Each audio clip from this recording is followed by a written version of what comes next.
Hi, everyone, and welcome. Thanks for taking the time to join me today. I'll let you sort of get settled as we kick things off. As you probably know, I'm Lisa Thompson. I'm the founder of Alpine Athletics and the new owner of the guiding company Mountain Madness. And today I'm super excited to talk about Denali, the highest peak in North America, and specifically about preparing for Denali. This is going to be a sequence of webinars over the next few weeks. And so today we're going to talk specifically about mental preparation as well as physical preparation.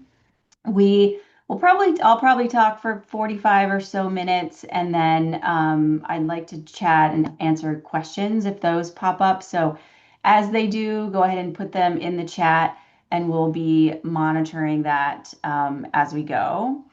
So as we kick things off, I want to start by sharing some of my story when I summited Denali.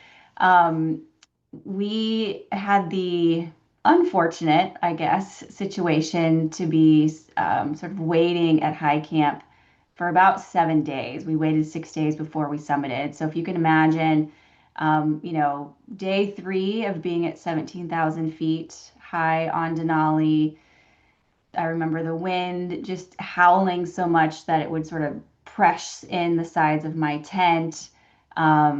Every night it snowed, and every morning we would radio down for a weather forecast, or we would huddle around the radio and listen to the evening weather forecast. And, with high hopes, and every day for those full 6 days, the forecast was more snow and more wind.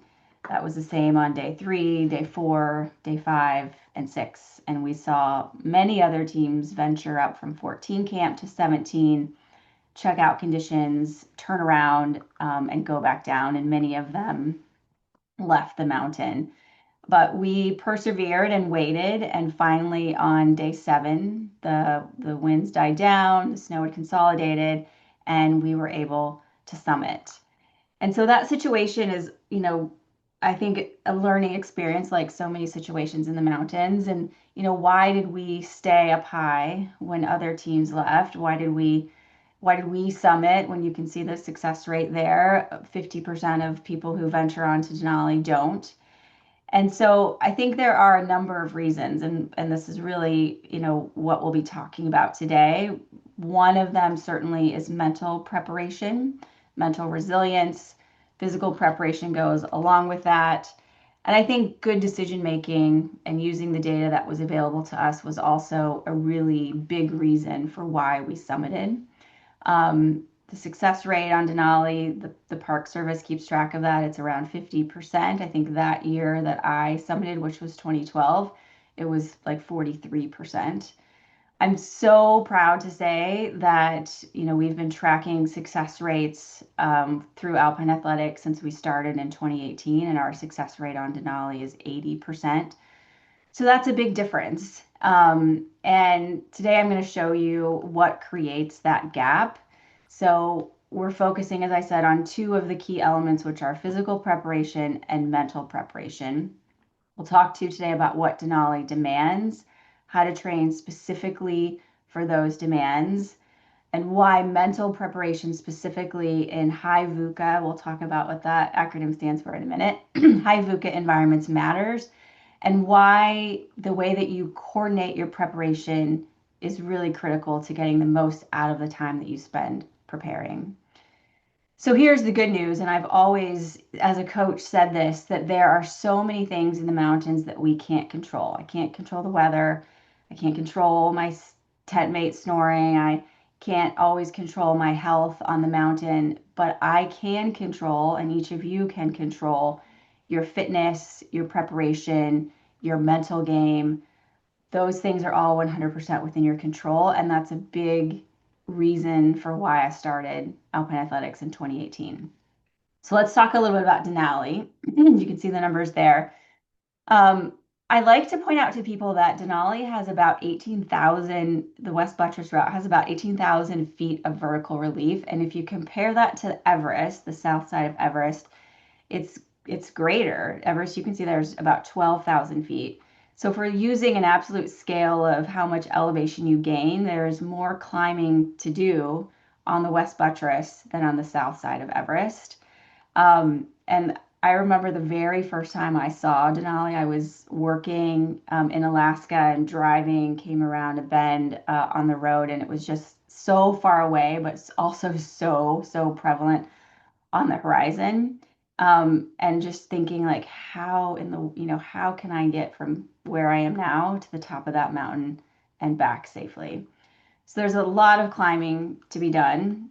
And you also, the thing that makes Denali unique, I'm sure most of you are aware of this, is that unlike other big peaks in the Himalaya, for example, or even in the Andes, on Denali you'll carry all of your own gear, your team gear, and that amounts to, somewhere between 80 and even as much as 100 pounds on those first few days on the mountain.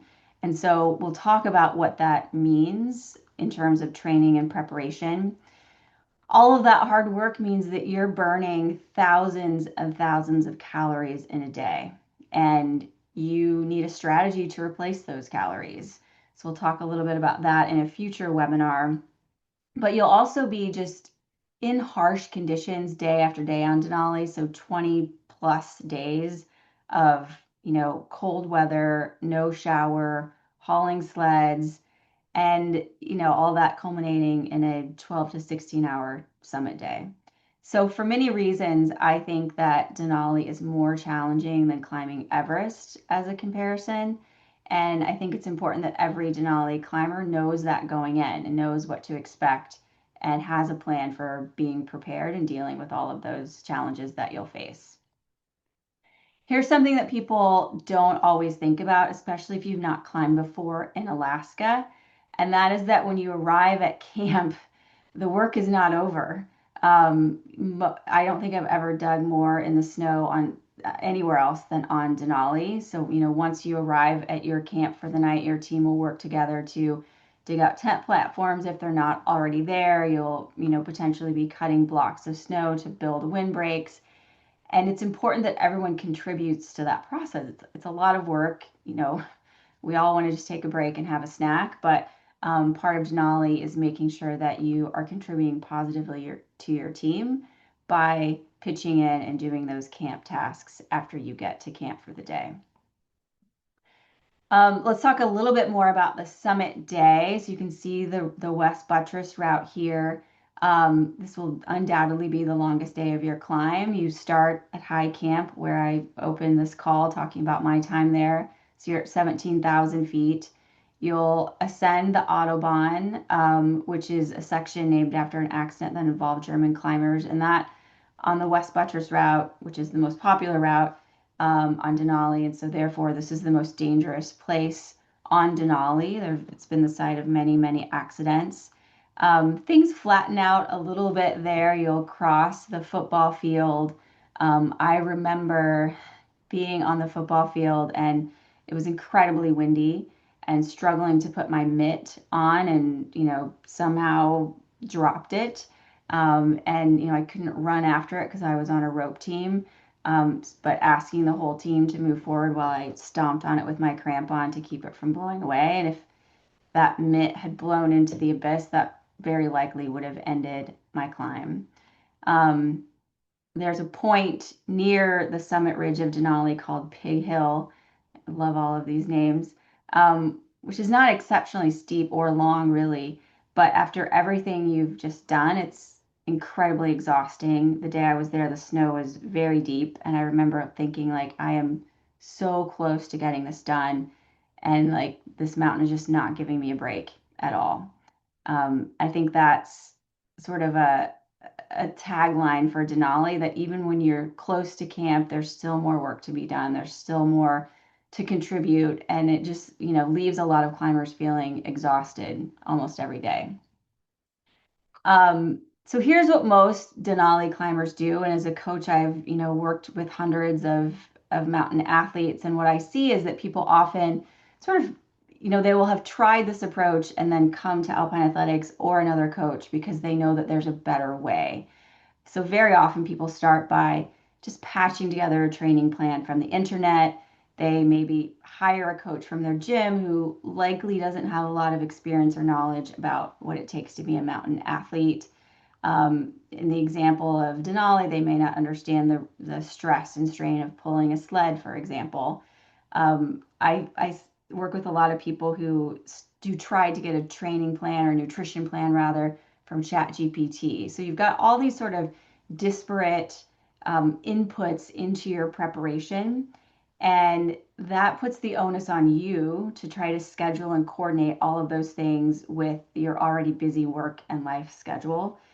And what I hear a lot from people is that, the day on the calendar comes when they're supposed to be ready for their training and they just don't know that they've done enough.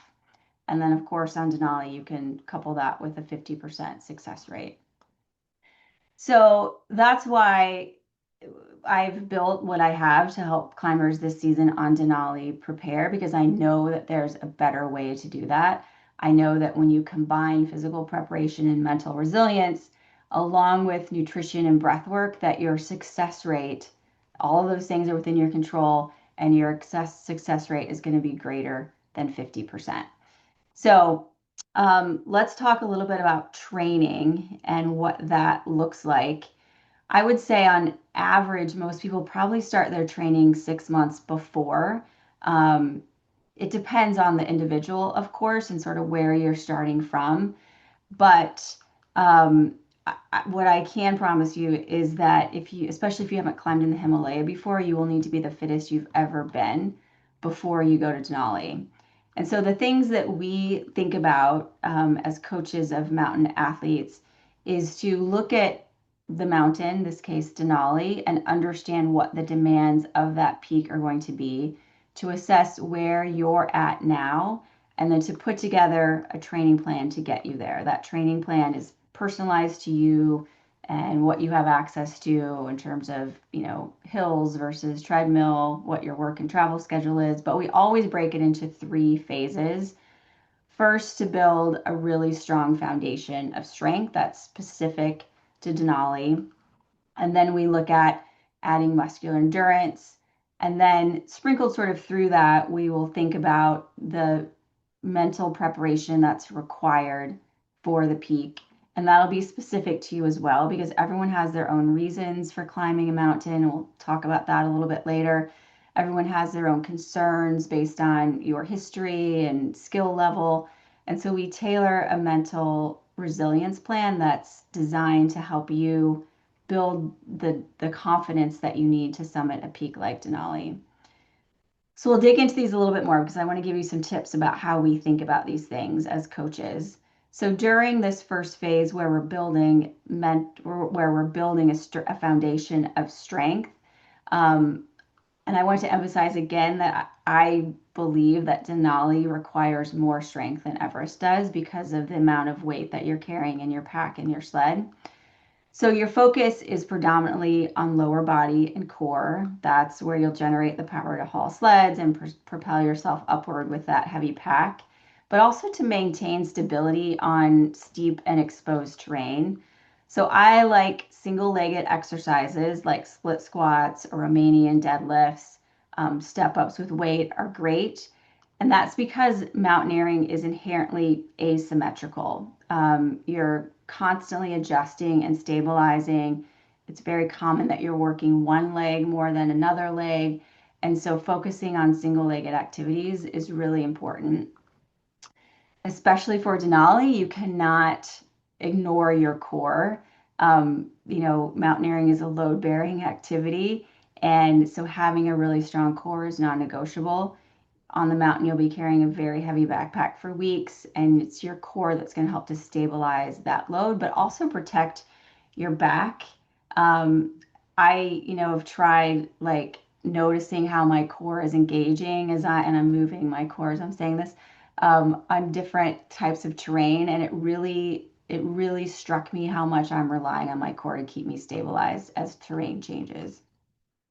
But we don't want to ignore your upper body. The biggest upper body challenge on Denali will be the head wall that leads from 14 camp to high camp. And, if you've climbed on a fixed line before, you're not really going to be like yanking on that fixed line, but there is some tension there and you're going to, use it to stabilize yourself and your arms, your upper body will be engaged when you do that. Um, People don't often think about generating strength for an accident or for something that might happen. But if there's a crevasse rescue, which is very likely on Denali, all that upper strength is going to come into play as you play your role in that crevasse rescue situation. So we don't ignore upper body as we're thinking about getting ready for Denali. So after that very, foundational strength is built, we transition into doing some muscular endurance work. And this is really sort of the fun part for me about getting people ready for any mountain, because this is where you take that strength that you've built and you add it with this endurance element. And so, think heavy backpack training um, every weekend, multiple times a week. And we, as I said, really focus on understanding the terrain that you have access to and then building a training plan that is supportive of that. So for many people, we just don't have access to hills that have a steep, sustained incline. So that might mean you're spending time on a treadmill or a stair mill, or you're walking upstairs in a building. But the idea is that, this is a weight bearing activity. I like to coach people so that in their backpack, they're carrying about 5% more than they expect to carry on the mountain. So building up to 45, 55 pounds as you're doing these weighted carries, and working on multi-hour efforts so that you adapt your body to the specific stress of carrying that weight uphill for extended periods of time, day after day.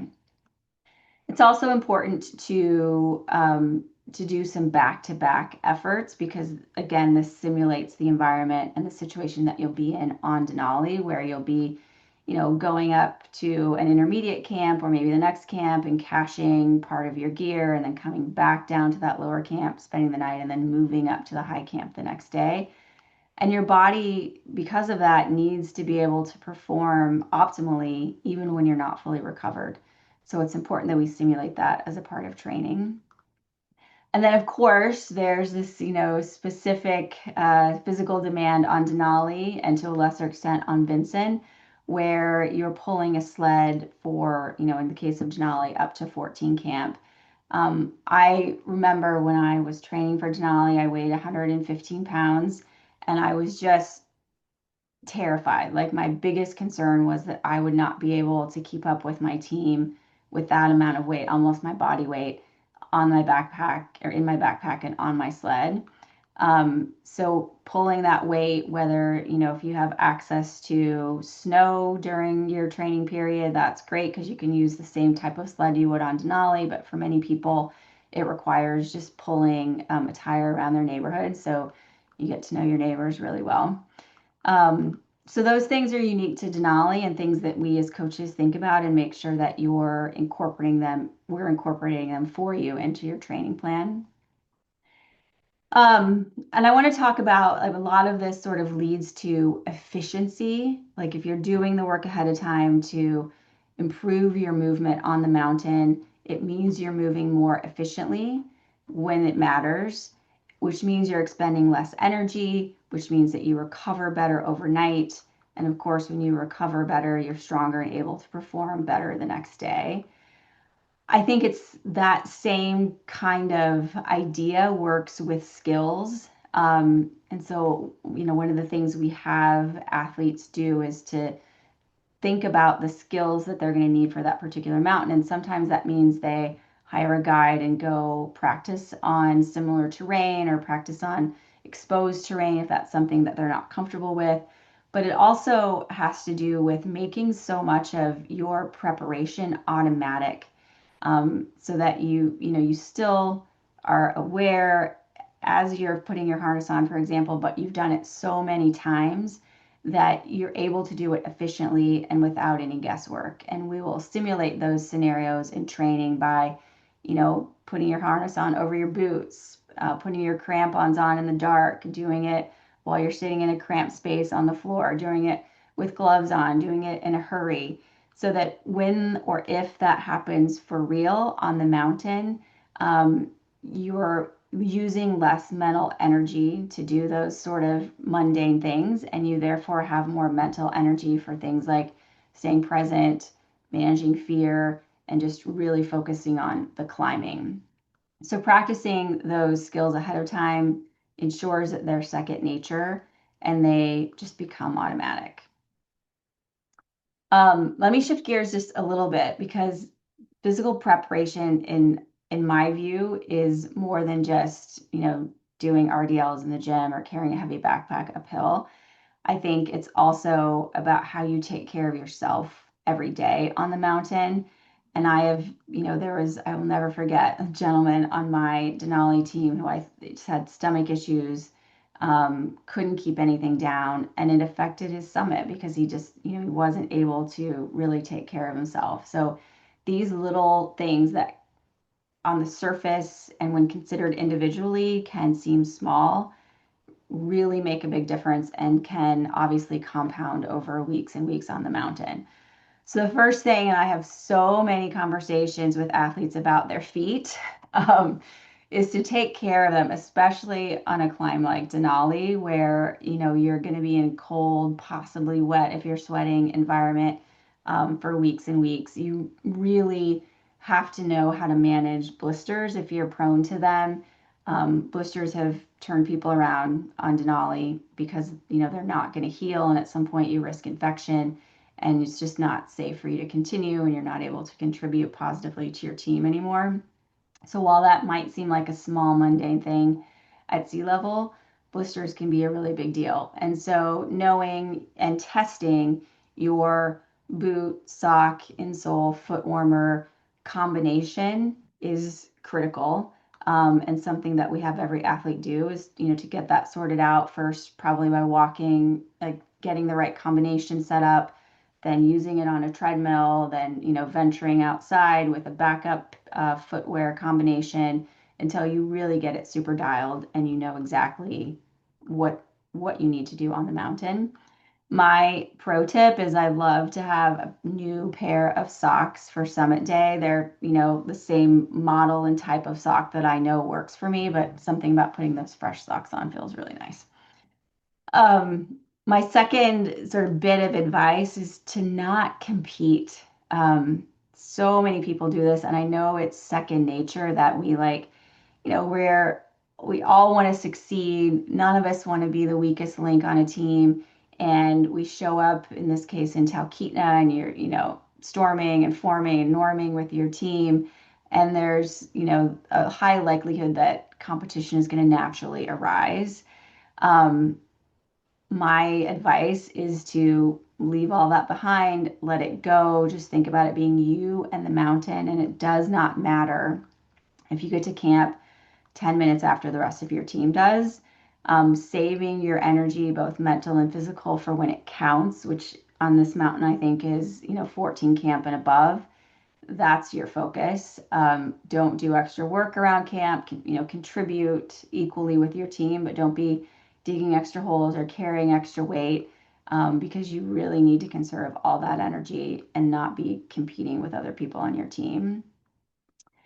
The other challenge is eating. I talked about, burning 6,000 plus calories in a day on Denali. Part of that is just by virtue of being at altitude. And then there's physiological adaptations that are happening that will dampen your appetite. And so it really, and I've, so many people will say, I can't eat. I don't have an appetite at all. And what I encourage them to do is to think about food differently. Like we all, sitting comfortably where we are at home, have the pleasure of deciding what we want to eat and when we want to eat. And you have to flip that dynamic on the mountain and think about food as fuel. And it's not whether you want to eat it or not. It's that if you're going to summit, this is one of the steps you have to take today in order to be ready to summit that mountain. So I like to put peanut butter on everything. I will very often bring like powdered coconut milk with me and sprinkle that on things. I'm also fortunate that I just like to eat a lot. And so I'm, very grateful that on Denali I only lost 6 pounds. And, men especially, I think, can lose 20 pounds on an expedition like Denali. But for me, it's about having a system, working with an expert to develop that system and sticking to it. And then the last thing, just to keep in mind, is to stay hydrated. So many times when I talk to people, and they have a headache, and it's hard to discern whether that's the result of altitude sickness or something else. But if you, or altitude sickness or hydration, but if you're always staying hydrated, you can eliminate that from the equation. And if you're, getting a stinging headache, it very likely is altitude, and then you can treat that. Um, I encourage people to, test electrolytes at home on training hikes, on lesser mountains, know what works for you, but always stay hydrated. And I get that it's a challenge because then you have to think about having to go to the bathroom. But there are studies that say that even a 2 or 3% dehydration amount of dehydration can affect your performance. So it's important to always be drinking. So let me give you a few more essentials that I think matter. You've probably heard this a million times, sunscreen absolutely everywhere, especially on a big mountain like Denali, where it's going to reflect from the glacier back up to you. It needs to be inside your mouth. If you're prone to breathing with your mouth open, it needs to be inside your nose. Wear a buff or a hood or something to help protect that. Um, I've been sunburned more times than I'd like to admit. And there have been times when it really, I can think of one time in the Himalaya, for example, where it really, I was so sunburned that it started to affect my performance. I was just very dehydrated, everything hurt, and that's an avoidable scenario. So protect yourself from the sun. I'm a big fan also of doing some light stretching. Like, this is not anything strenuous, but you've just asked your body to perform for 6 or 8 hours nonstop. And so when you get to your 10 and the, camp is built and you're settled, I really like to take some time just to stretch, even if you don't want to, but you can do, shoulder rolls or forward bends in your tent. You can do pigeon pose in your tent, those kind of things to just help keep your muscles, being elongated and stretching out will help you perform and feel better the next day. Um, this, of course, is all a part of recovery and sort of similar to thinking about food differently. The way that I finally started to stretch as an athlete was that I started to think about stretching at the end of a workout or the end of a climb as the first step in my climb or my workout for the next day. And I want to, of course, be ready to perform and have as much energy in my body to be ready for that next day. And in order to do that, I have to stretch the day before. On Denali and other, really cold peaks like Vinson, for example, um, I feel like your sleeping bag becomes like your refrigerator and your closet, and like your pee bottle's probably going in there. So don't be mindful of that. I am a big fan of sleeping with my boot liners on my feet just to keep them warm, and then putting my boots in the bottom of my sleeping bag. There's nothing worse than putting a warm foot in a frozen boot in the middle of the night when you've got to start, heading to the summit in an hour. And so you can just give yourself a little bit of a leg up if you leave those boots in your bag. Everything else should be in there that you don't want to freeze as well. So, contact lens solution, snacks, wet wipes, your pee bottle, all of those things need to be in your sleeping bag.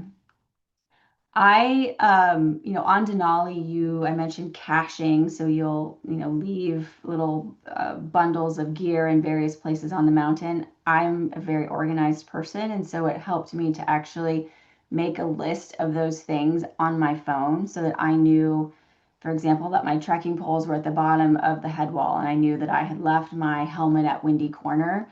It was just sort of nice peace of mind to know that I had everything organized and I knew where it was on the mountain. Entertainment is not to be overlooked either. You will very likely have weather days where you're in your tent all day. As I said, for me, that was like 6 days at high camp. So download some books on your phone, no physical books, of course, but and my advice is to make sure those books are sort of lighthearted. I never read a climbing book when I'm on a climb. Instead, I'll read a book about travel or dogs or, something I wouldn't normally read that's just lighthearted to kind of give my mind a break. So all of this organization, preparation, efficiency to me equals peace of mind. And that peace of mind helps me to conserve energy so that I'm not focused on, why my boots are frozen when I'm trying to put my feet in them first thing in the morning. Instead, I've already have a plan and a system to take care of that, and I can use the finite amount of energy that I have to focus on what I'm there for, which is to summit Denali. So let's talk a little bit. I mentioned mental resilience, and I want to talk about this really as the thing that very often separates successful climbers from those who turn around. I firmly believe, and this is why I've focused on building a mental resilience component into our coaching business, is that I believe that physical capability without mental resilience means that you turn around. I have seen it happen so many times with so many people who are physically fit, they have the right skill, but something gets in the way. Whether it's something that a teammate says or they're not performing the way that they thought they should. And that little, issue starts to create this big story in their mind about not being good enough or strong enough or being too slow. And then that mental narrative becomes their reality.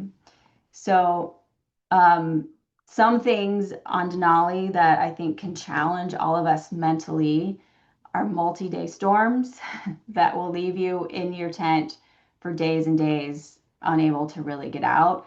Um, I remember during that time, I think it was when I was at high camp, like I had run out of fun things to do on my phone and, didn't have any more puzzles or anything to do. And so I was just like looking at my tent and the words the North Face and figuring out how many words I could make out of those three words, the North Face. So you need something to pass the time when you're, very likely stuck in a tent. I think it's also worth really thinking about, and of course, most people will climb Denali with a guide, so you'll have someone to help you make these decisions, but you're still making decisions about your self-care with a hypoxic brain, with a brain that's operating with less oxygen than it would like to have. Um, so just be aware of that. This is where, as I said, a good guide is important, and also a good partner that can help just sort of fact check or, add a little bit of logic potentially into your decision making. You also will have to manage fear. I've never talked to someone who climbed Denali who wasn't afraid of something that happened. Um, when you're on an exposed ridge with a heavy pack and you're tired and you're at altitude, you have to manage the consequence of being there and focus on continuing to move. Um, Another part of climbing any mountain, I would say any expedition for sure, is that you have to deal with prolonged uncertainty. Like, if you're not feeling well, will you start to recover in time to summit? When will your summit window even come? How will your teammates perform? How long will storms last? All of those things create a very uncertain environment, and that can be challenging for us mentally. And then let's not overlook team dynamics and team dynamics in stressful situations. I don't know who said this, but I've heard people say that if you don't like someone at sea level, you're definitely not going to like them at altitude. But that's a part of climbing on a commercial expedition. There's, dealing with someone who, you might not be in agreement with, or someone who's doing something that's annoying to you, and just making sure that you can deal with those team dynamics in a way that doesn't completely stress you and zap all of your energy.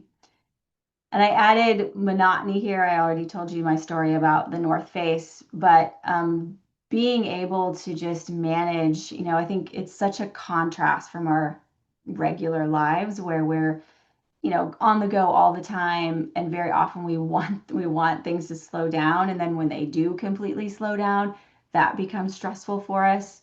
So having a plan for how to deal with monotony is important because for 3 weeks, you'll be thinking mostly about eating, drinking, breathing, pooping, and your world is really going to shrink. And you have to be okay with that.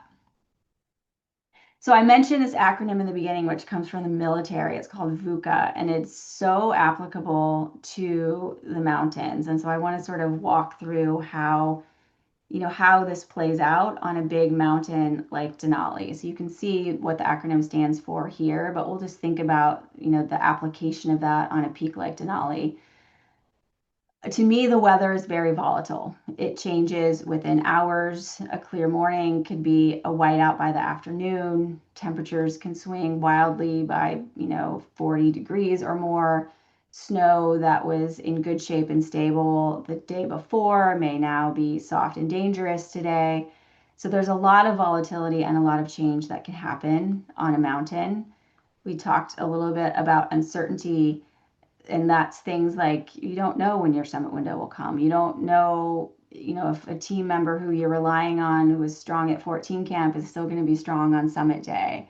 You may have questions about your gear, certainly the weather.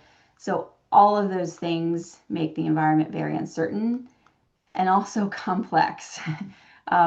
If you really stop and think about all the things that are going on within, an expedition team on a big peak, there are multiple variables that are constantly interacting, like your fitness level, the fitness level of your team, snow conditions, route conditions, weather patterns, altitude, gear, team dynamics, all those things add to the complexity and therefore the difficulty of decision making.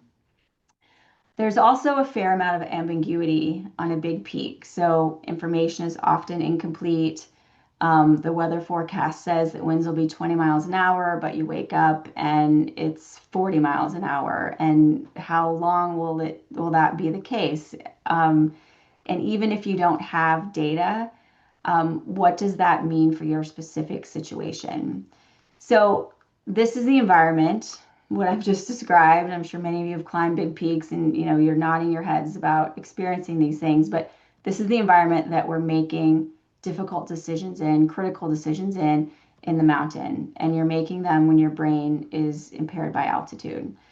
So this is another reason why decision making becomes your most critical skill, and doing it in these complex, ambiguous environments is incredibly important.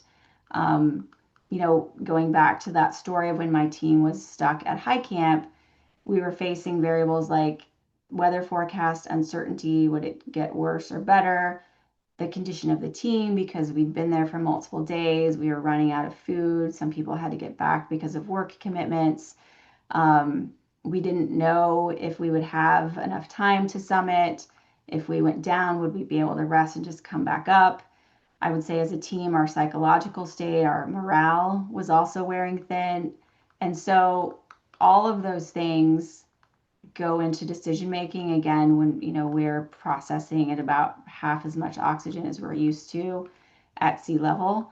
I remember putting my boots on one morning at high camp, and I felt like it was the most complicated task I had ever attempted. And this is after practicing it with gloves on in a dark environment. It still felt incredibly taxing. So just thinking again about the every aspect of preparing for a big peak, it's in my view not enough to just be physically prepared, but you need to be ready mentally as well. And so this is where mental preparation really matters, because in these moments, I think you need a framework. You need something that you can rely on in these complex environments so that you can comfortably make decisions. The sort of process that I like to go through is first to gather all the information that you can, like thinking about, can you get a weather forecast? Can you talk to someone else who's recently summited? How much food and fuel do you have? What are conditions like me right now? You cannot make good decisions without good information, but you also have to balance that with not waiting too long for perfect information, because I don't think that that exists. I think the second thing to do is to really be honest about what you can control and what you can't control. I've tried to control the weather, it doesn't work. I can't control what other teams or teammates are doing, but I can control my attitude. I can control how I react to certain situations. I can control how I support my team. I can focus on, reducing anxiety, clarifying action. All of those things are well within what I have control over. And then third, there's the element of assessing risk and consequences. And so hopefully you've practiced this ahead of time and you know what your limits are and what your deal breakers are. But I like to think about what is the risk of something happening, and if that happens, then what is the consequence of that happening? That can be complicated math, especially when you're hypoxic. And so having these kind of guardrails on what your limits are, what your deal breakers are, is really important. And then fourth, I think making the decision and committing to it, being, flexible enough to adjust is important. But again, relying on the situation at high camp on Denali, we had a turnaround plan and we constantly adjusted that multiple times a day based on conditions. So practicing that beforehand is really important. And let me just sort of break down. I talked about risk versus consequence. Um, I'm thinking about things like equipment failure in extreme conditions. That's probably low to moderate likelihood, but it could be a pretty big deal if, your crampon breaks. I've seen that happen in Ecuador not that long ago. And we worked through it, but it had the potential to definitely be catastrophic for that climb. Getting caught in a storm on a ridge with no shelter, maybe moderate likelihood if you're certain about your forecast, but that could potentially be fatal. So you're constantly doing this math in your head when you're in the mountains, again, in a hypoxic environment. And the advice that I have is to practice this kind of assessment ahead of time. And in the mindset resilience program that we're talking about, that's one of the activities that we have climbers do to make sure that you've thought through these things and it's like building a muscle. You sort of have this in your brain already so that you can rely on this framework when you really need it. So this is why preloading your decision making is important. Before you go, I think decide about your personal turnaround criteria. Is it based on time? Is it based on conditions? Is it based on, your health and how you're feeling? All of those things are noteworthy. And by deciding now when your mind is sharp, you can execute later. So what I mean by this is before I left for K2, I had these criteria in my mind and they were really promises to myself. So I promised that I would never climb above my ability, for example. I promised that I would do my best every day. And then if my body was telling me that it was time to turn around, that it was time to turn around. And those became non-negotiable things that I measured my situation against, not every day, but many, many days on that mountain. So doing it ahead of time makes a big difference. I want to talk, I know we're, just 45 minutes in, but I want to take a little bit of time to talk about fear because I think as climbers, we have a very interesting relationship with fear. It's very normal. Fear is healthy. I think that fear keeps you alive in the mountains, but unmanaged fear can be paralyzing. And on Denali, you will certainly, as I said, I don't never talk to anyone who climbed Denali who wasn't afraid of something. For me, there were many times, but the one that stands out is that, I was walking on the ridge between 14 camp and 17 camp. And though I had studied the mountain, I thought a lot, I really wasn't prepared for how exposed that ridge was and how difficult it was to navigate with a big, heavy pack. And I was tired. I was at altitude, and I was scared. It was a very scary scenario for me. And so getting through that, at the time, I didn't have the same mindset framework that I have now, but knowing that these things helped, right? The one thing that you can always control and have access to is your breathing. So when you're afraid, as you probably know, your breathing becomes shallow, it becomes more rapid, and your sympathetic nervous system starts to get activated. You start to think in terms of fight or flight, and clear decision making becomes more difficult. So conscious breathing, slow, deep, controlled, activates your parasympathetic nervous system and tells your brain that things are going to be okay and this is a situation that you can handle. So on that situation, on that ridge, I focused on what I had available to me, which was my breath.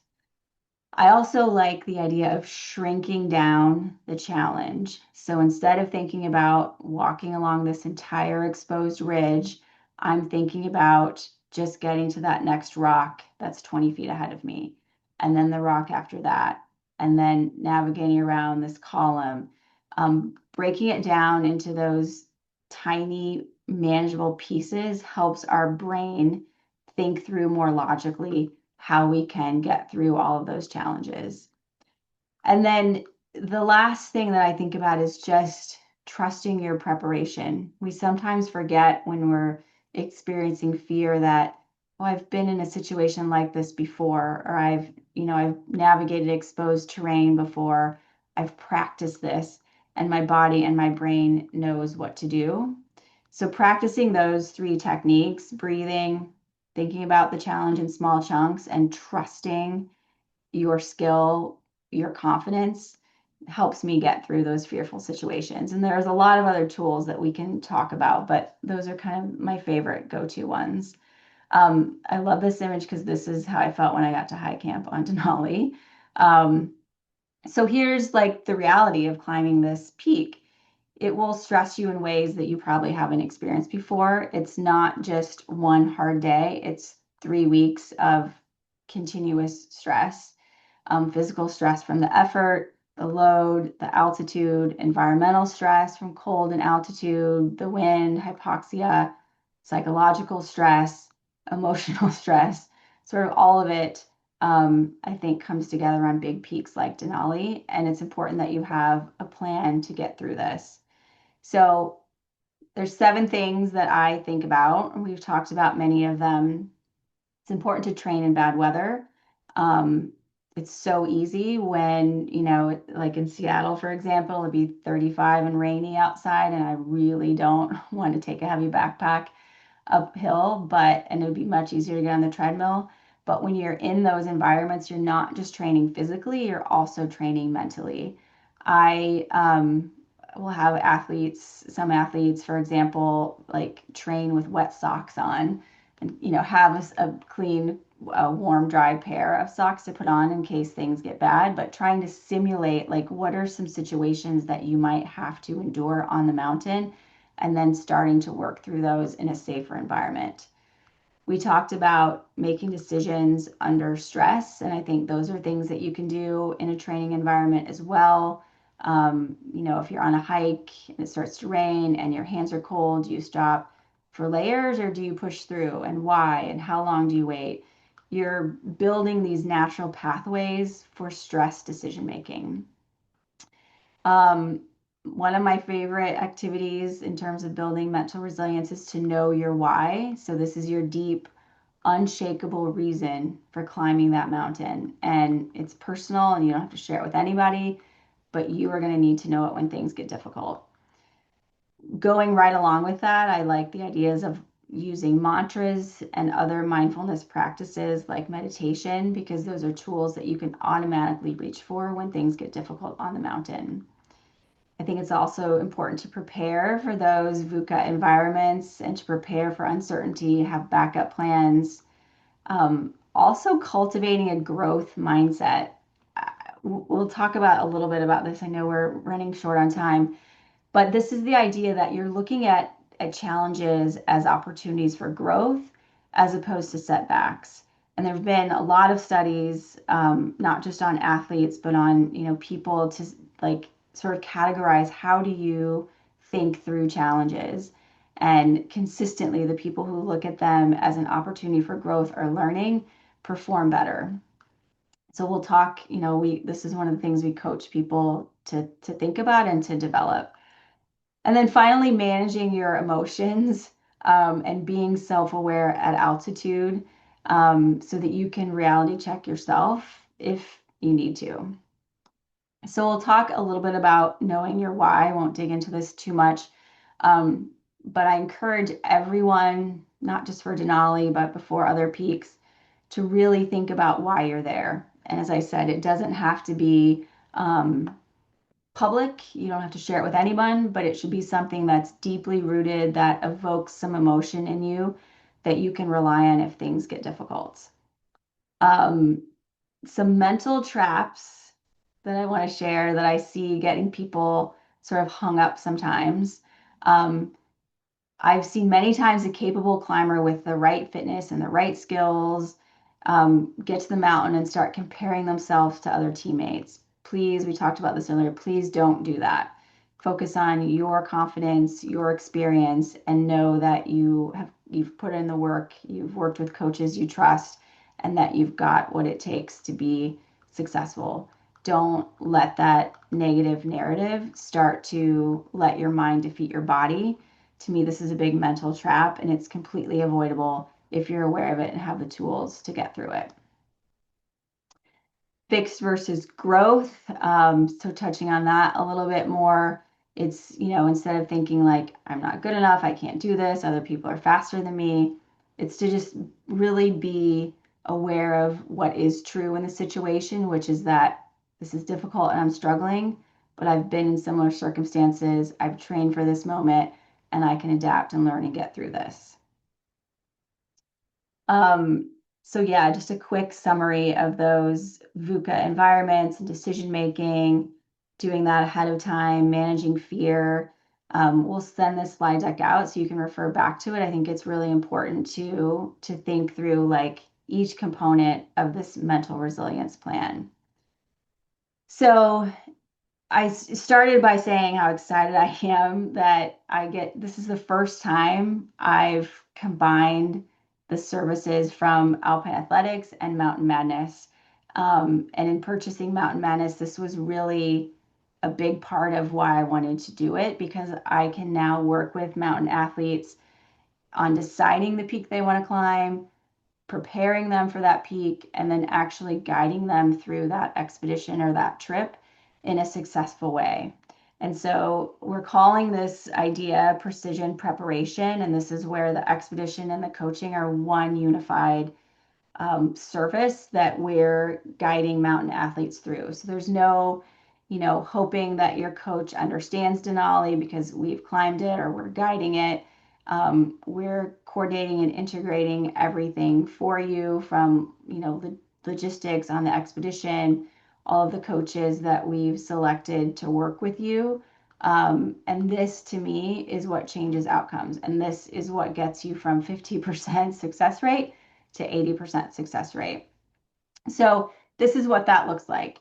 Um, there are multiple components: physical training and coaching, mindset work, breath work and nervous system support, work with a nutritionist for optimization, working with a physician for medical consultation, all within a cohort community, and all by having the Alpine Athletics Mountain Madness team coordinate that for you for your specific goal.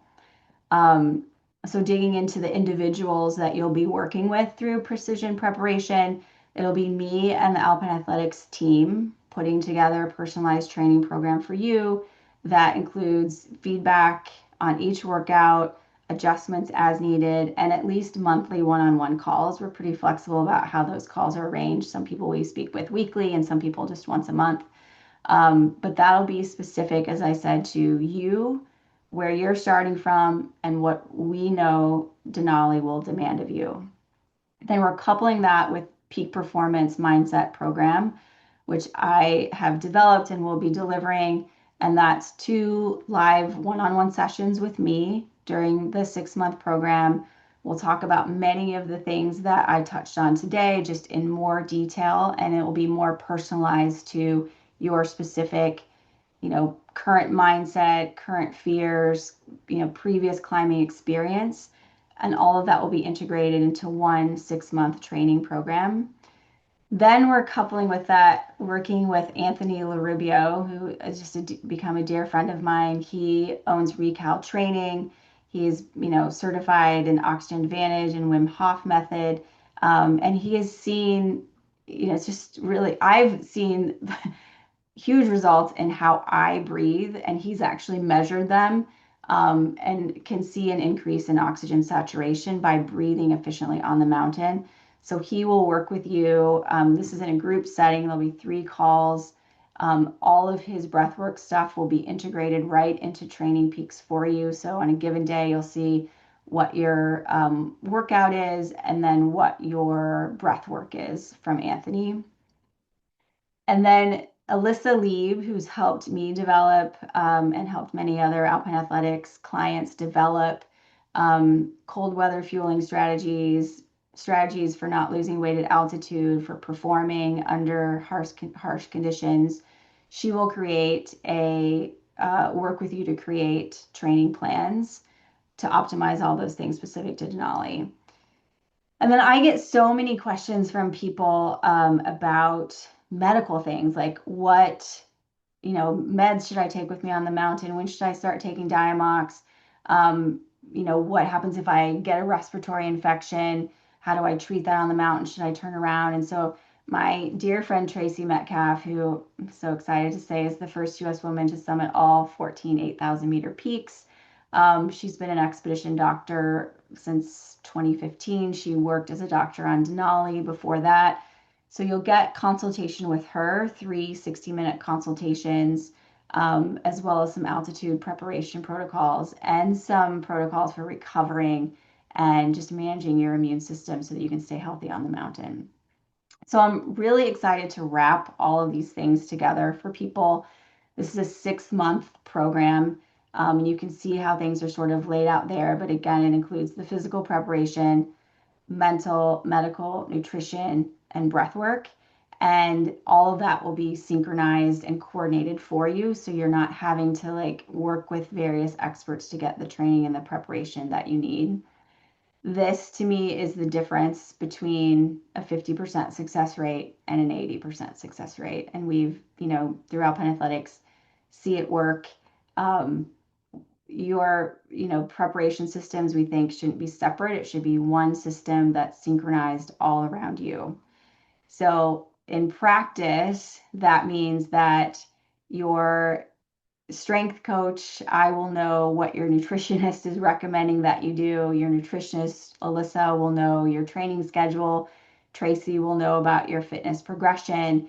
Anthony will be, setting up breathwork goals for you, and all of that will include mindset work as well.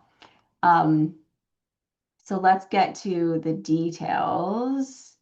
Yeah, and I think it's important noting that we're really going to limit this to 10 people. It's the first time we've done this. I know that we have a solid plan, but we want to really focus on the cohort of people that are going through this together to make sure that they're experienced, that they're very serious about success. They are bought into the idea of, a coordinated approach to preparation, and they want that kind of oversight to make sure that they're getting the most out of the time they put into preparing for a peak like Denali. So we're wrapping together the price of the expedition, which is through Mountain Madness and Mountain Trip, and then the precision preparation piece, as you can see here, is 14,900. So the total investment, 28,800. So multiple payment plans, different ways, to pay and to work through that. And we're just excited to be offering this, comprehensive approach and package to helping people get ready for Denali. So again, just running through the essentials. It's 6 months, delivered in various ways, one-on-one and also small group in the case of Anthony's breathwork. It includes all of that programming and coordination, and we're looking just for 10 people climbing Denali to be ready for this kind of an experience, to get ready for that peak. So if you'd love to know more, I'm going to switch to the QR codes. If you want to chat more with me about this, I fully understand it's a big investment and we want everyone to feel confident about the time and the money that they're investing into successfully training for Denali. If you want to learn more about it, just in general, all the details that I outlined, you can find from this QR code. And then again, to schedule discovery call, you can do that there. So I breezed through that. I did not leave a lot of time for questions. It doesn't look like there are any in the chat, but I will just pause for a second to see if there are, Andrew. Um, is there a way to charge your phone? Yeah, so there aren't generators on Denali like there are in the Himalaya, for example. Um, and people will try to take like solar panels to charge a battery pack or even to charge their phone directly. And I just think those solar panels are clunky. It's cloudy very often on Denali, and it's not worth the hassle. They don't weigh that much, still some added weight, but definitely not worth the hassle. So I recommend just getting, I really like the brand Anker, Anker. You can buy it on Amazon. Those batteries, figure out how many milliamps it takes to charge your phone fully from dead to fully charged, and then figure out get a battery that will say allow your phone to charge 3 or 4 times, and then be very diligent, of course, about how you're using your phone. It's not going to be turned on and sending or receiving a signal, but you'll use it obviously to take pictures and also for reading or whatever entertainment you might have. So it's on you to bring your own phone charging. Any other questions? Not yet. Okay. Well, thank you, everyone. I'll go back to these QR codes. If other things pop up, please don't hesitate to reach out. I love talking about mountains all day. And oh, thank you. I agree. Anchor is awesome. Um, yeah. Let me see. My question is about summiting. Oh, people summiting right from 14 camp. Yeah, I have seen that happen more frequently. I think it's happening on a lot of mountains. It seems like we're skipping the highest camp. Um, it really depends. I think this is coming from Stefan. It really depends on your team and whether they can push all the way from 14 and the weather window. So all those things are factors that your guide will consider in thinking about whether the best option is to summit from 14. But I have seen it happen more and more. The weather, there's 14 camp is just so much more comfortable than 17 camp. The weather is better down there. Um, so it is happening. I'm seeing the same thing, Stefan, more and more frequently. Um, Okay. Thanks everyone for sticking with me. I'm sorry we went a few minutes over. If you have other questions, I'd love to chat. Use that QR code or reach out to me on the Mountain Madness website or the Alpine Athletics website, and we can talk through any questions that you have. Thanks everyone. Bye-bye.